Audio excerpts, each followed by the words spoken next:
नमस्कार, आप देख रहे हैं लोकतंत्र की बुनियाद।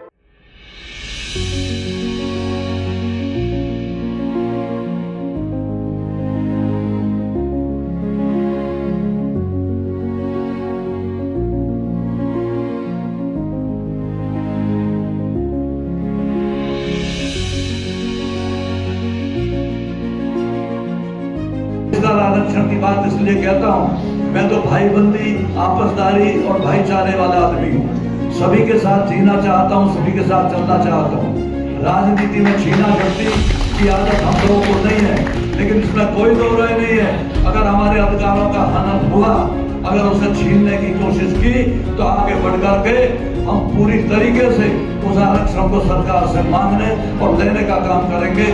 उसमें आप लोगों की ताकत मांगने के लिए आया हूँ।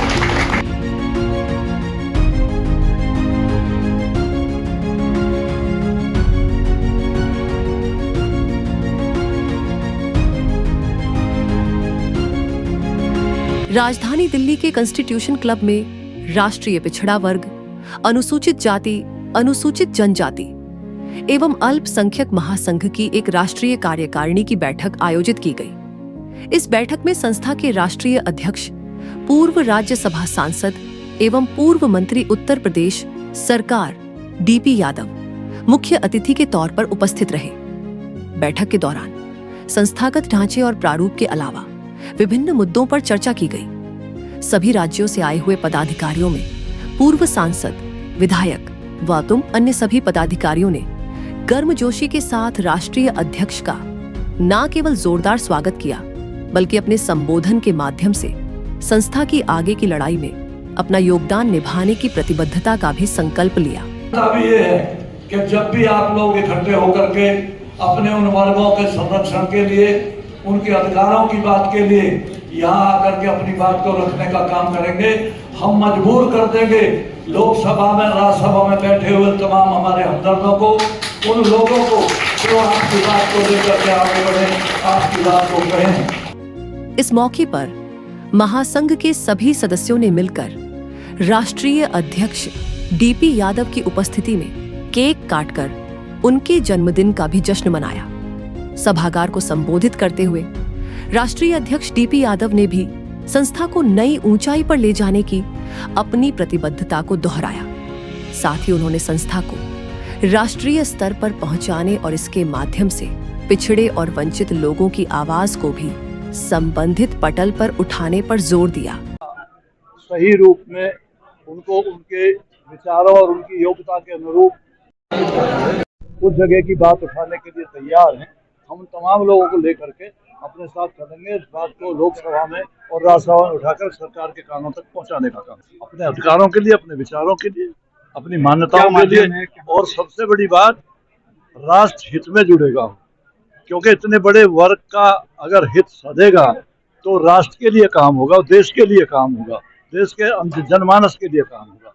इन बातों को लेकर वो जुड़ेंगे भी और उस काम को करेंगे। हम जो प्रोग्राम वास्तव में लेकर चल रहे थे, वो मौजूदा थोड़े आंदोलन के व्यवधान आने से हम उस बात को लोकसभा राज्यसभा में उठाने से वंचित रहे। हम दोबारा से अपने उन साथियों से मिलेंगे, तमाम पार्टियों के लोगों से जो हमारी विचारधारा से सहमत हैं।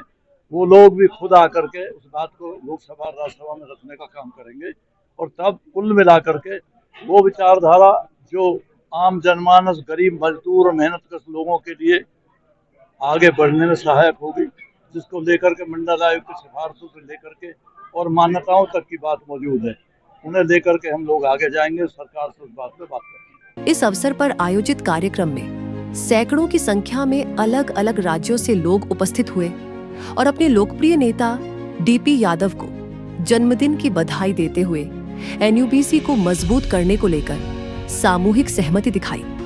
वहीं एनयूबीसी के पदाधिकारी प्रधान मुकेश यादव व सुनहरी लाल यादव के सौजन्य से जरूरतमंदों को ट्राई साइकिल भी दिया गया। राष्ट्रीय अध्यक्ष डीपी यादव ने उत्तम नगर दिल्ली निवासी दीपक यादव को राष्ट्रीय परिवर्तन दल का दिल्ली प्रदेश युवा अध्यक्ष भी नियुक्त किया, जिसका कार्यक्रम में आए हुए सभी युवाओं ने जोरदार स्वागत किया। इस कार्यक्रम में दिल्ली देहात और आसपास के राज्यों से काफी संख्या में गणमान्य लोगों की उपस्थिति ने कार्यक्रम को सफल बनाया। जिन्होंने पहले हम ओबीसी को कुछ नहीं दिया, उन दोनों स्टेटों में मुश्किल से जहाँ की पॉपुलेशन उड़ीसा में तो लगभग 80% के आसपास बताई गई है, और पश्चिम बंगाल में भी ओबीसी की जो जनसंख्या है वो काफी ज्यादा है। तो उनको उनके अधिकारों से अभी तक सरकारें वंचित रख रही थी। ये सत्ता परिवर्तन ओबीसी के कारण ही हुआ है। भारतीय जनता पार्टी को जो सत्ता मिली है वो ओबीसी के कारण मिली, और अब ओबीसी उनसे बड़ी उम्मीद लगाए बैठा है। वो उम्मीद करता है कि उनके अधिकारों की रक्षा जरूर होगी, उनको उनके अधिकार दिए जाएंगे। उसी बात को चर्चा पे आज राष्ट्रीय कार्यकारिणी में हुई। हमारे राष्ट्रीय अध्यक्ष आदरणीय डीपी यादव साहब अपना जो विषय है ओबीसी के वर्ग के हितों को लेकर, उनकी मांग को लेकर, उसकी पोजीशन को लेकर सरकार से बात करेंगे। सरकार अगर हमारी बात सुनेगी तो ठीक है, अदरवाइज ये तय हुआ कि भाई इसके लिए एक व्यापक रूप से आंदोलन शुरू किया जाएगा ताकि हम अपनी मांग को लेकर सरकार को अवगत करा सकें। अब जब ईडब्ल्यूएस आरक्षण हुआ तो उसमें जो सीमा रखी गई आर्थिक 10 लाख रुपए है। तो भारतवर्ष में अब तो कोई जाति ये कह ही नहीं सकती कि वो आरक्षण में नहीं है। हिंदुस्तान का कोई भी नागरिक जो आर्थिक रूप से कमजोर है वो ईडब्ल्यूएस का आरक्षण ले सकता है। ओबीसी वर्ग में जो लोग संपन्न हैं उनको किसी तरह का कोई आरक्षण नहीं मिला, यानी कि वो जनरल कैटेगरी में ट्रीट किए जाते हैं, जिनकी सालाना आय 8 साल। तो आरक्षण तो अगर देखा जाए तो SC/ST वर्ग का ही वैसा है ना, तो ईडब्ल्यूएस का आरक्षण और ओबीसी आरक्षण लगभग मिलते जुलते हैं। अब आरक्षण को लेकर अगर कोई समीक्षा की बात करे तो तीनों आरक्षण के बारे में समीक्षा होनी चाहिए। ओबीसी वर्ग को तो मिला ही क्या है। अगर आज की डेट में भी अगर हम देखें तो ओबीसी वर्ग की अगर तुलना की जाए औरों के कंपैरिजन में, तो ओबीसी वर्ग को अभी तक तो उनकी प्रॉपर सीटें भी नहीं भरी गई, और अगर इसका डाटा कोई देखना चाहे तो गंभीरता के साथ देख सकता। तो आज की राष्ट्रीय कार्यकारिणी में इसी बात की चर्चा रही कि भाई जिन स्टेटों में ओबीसी को पूरा प्रतिनिधित्व नहीं मिल रहा है वहां ओबीसी वर्ग ने जागरूकता का परिचय दिया है, और दोनों जगह सत्ता परिवर्तन हुआ है। और सत्ता परिवर्तन हुआ है तो वो ओबीसी के वोटों के कारण हुआ है, उनके ध्रुवीकरण के कारण हुआ। हम उम्मीद करते हैं कि अगर मौजूदा सरकार जो भारतीय जनता पार्टी की नरेंद्र मोदी जी के नेतृत्व में जो खुद एक ओबीसी वर्ग से आते हैं, ओबीसी की चिंता करते हैं, हम उम्मीद करते हैं कि वो शायद हमारी बात को निश्चित रूप से सुनेंगे।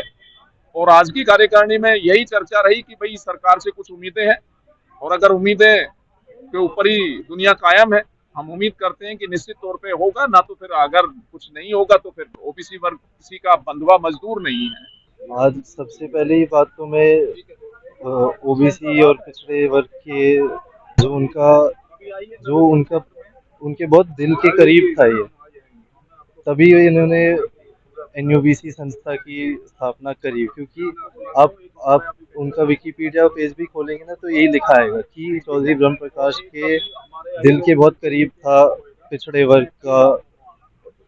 वो चाहते थे पिछड़ा वर्ग उठे, पिछड़ा नहीं रहे। और मैं लगातार कोशिश करता हूँ युवा में कि उनकी बातें भुलाने ना दूं किसी को। उन्होंने गुजरने से पहले एक बात कही थी कि मुझे भूलने मत देना, और उन्होंने ये कहा था कि मेरे गुजरने के दिन पे और मेरे जन्मदिन पे अच्छे से उन्हें मनाना। तो वही कोशिश कर रहे हैं कि आज चाहे कितने भी साल हो जाए उनको कोई भूले ना। जो विधानसभा में उनकी मूर्ति है, ऐसा ना हो कि एक दिन आए जब कोई वहाँ जाए और बोले कि चलो मूर्ति तो है, कोई होगा, बट उन्हें नहीं पता हो कि वो कौन है। हमसे जुड़े रहने के लिए हमारे YouTube चैनल को सब्सक्राइब करें और नई वीडियो की नोटिफिकेशन के लिए बेल आइकॉन को दबाएं। अगर आप ये वीडियो Facebook पर देख रहे हैं तो लाइक जरूर करें और ज्यादा से ज्यादा शेयर करें। धन्यवाद।